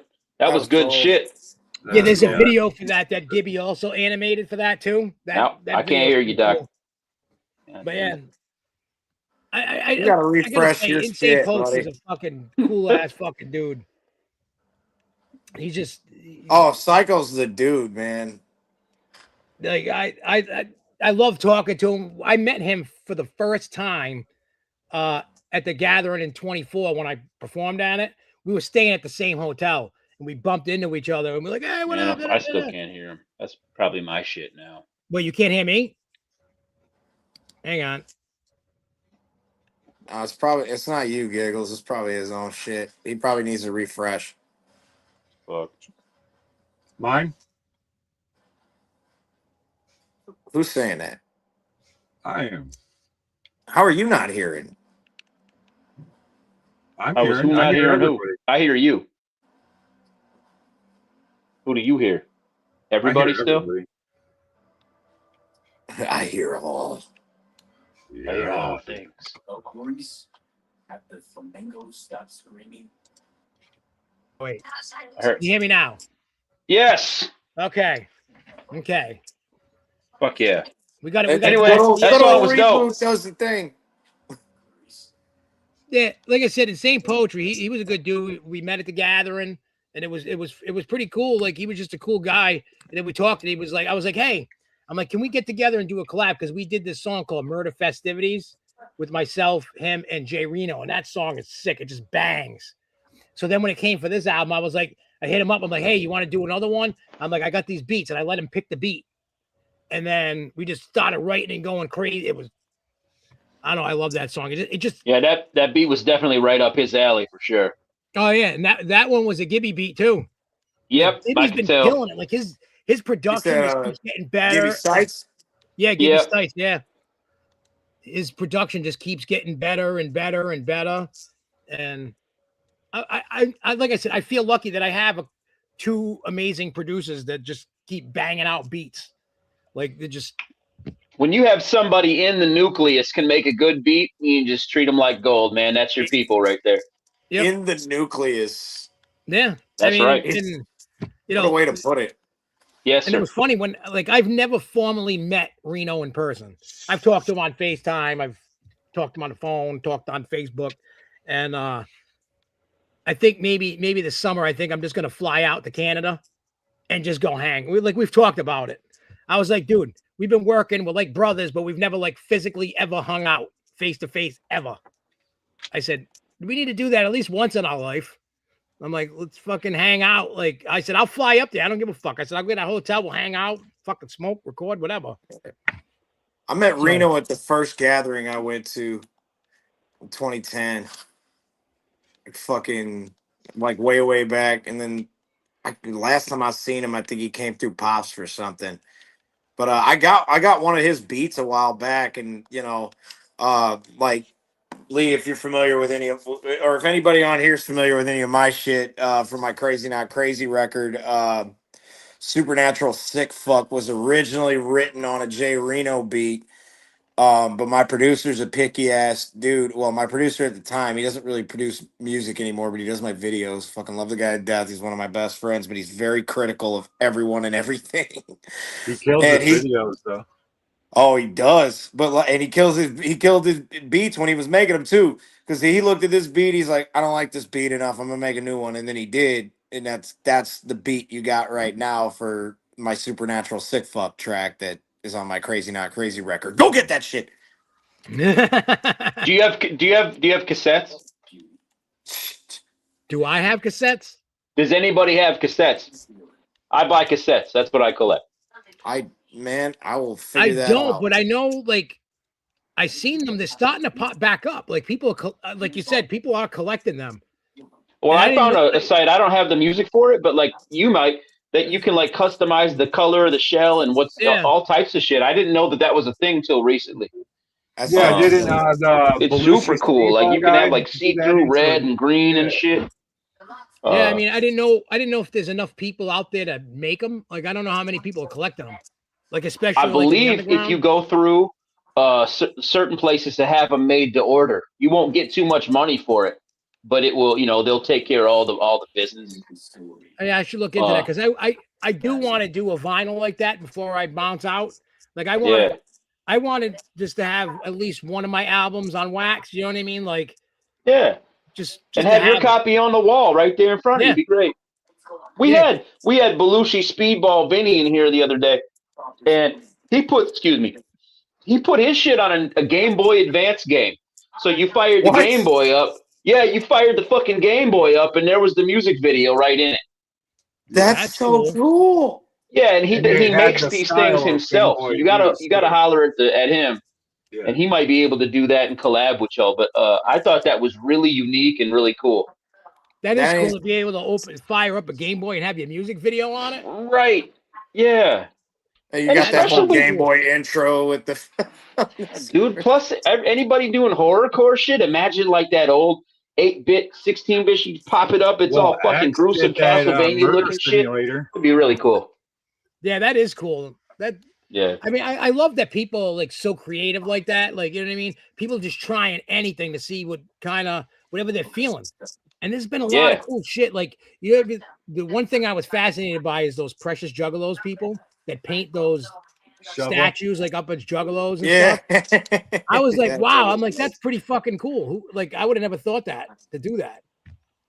Well, I wonder if I'm not as familiar, but I know what he does. I wonder if he goes to like fucking thrift shops and is like, that's the one. That's the one I'm going to do today. That would be, to me, half the fun.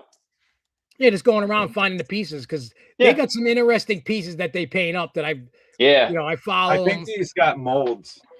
It's interesting stuff. Yeah, I'm always all about it. That's, matter of fact, when I was talking to Gibby, like while I was in the hospital, and he because when I did the bundle for for Tales from the Asylum is the Talk to Me bundle, he goes, because I had shipped him out one for free. I shipped him out one because he produced half the album.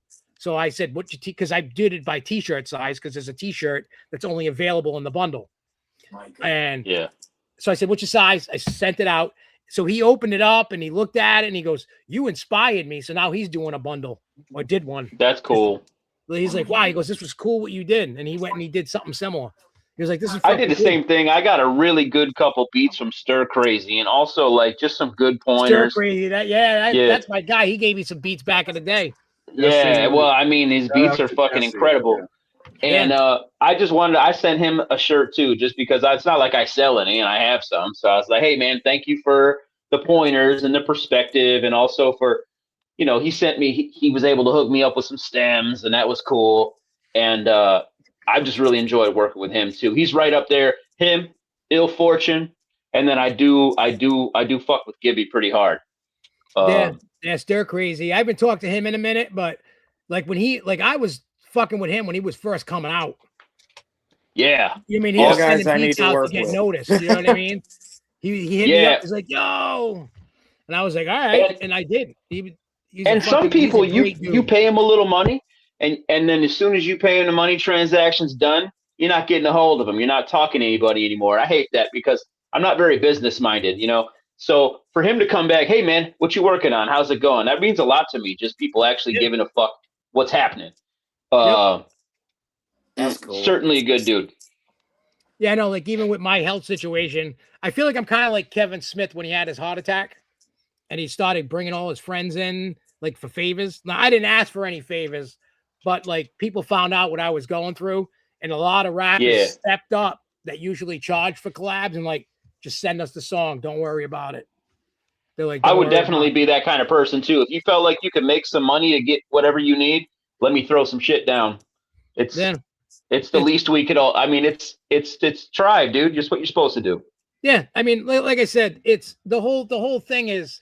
I feel, I mean, it was better in the earlier 2000s, like the community feel in the underground.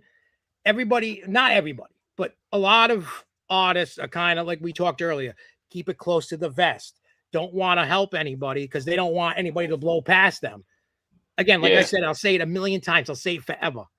I don't care if I did a song with you, Snide, right? And you blew the fuck up and I was left in the dust. I'd be like, congratulations. I'm fucking proud of you. I'd be like, we made $50 and we're going to split that bitch 14 ways. Let's go.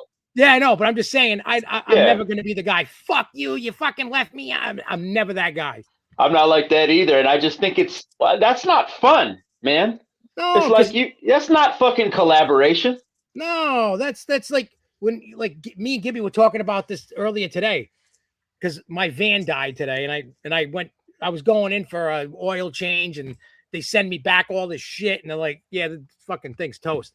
So I got a new to me and a used pre-owned car, we were talking about the van because that van, we've had Gordy in it, Ari in it, we've had all Bizarre in it and him in it, and everybody's fucking smoking, and we were just going down the memory lane. Like a lot of artists won't do that.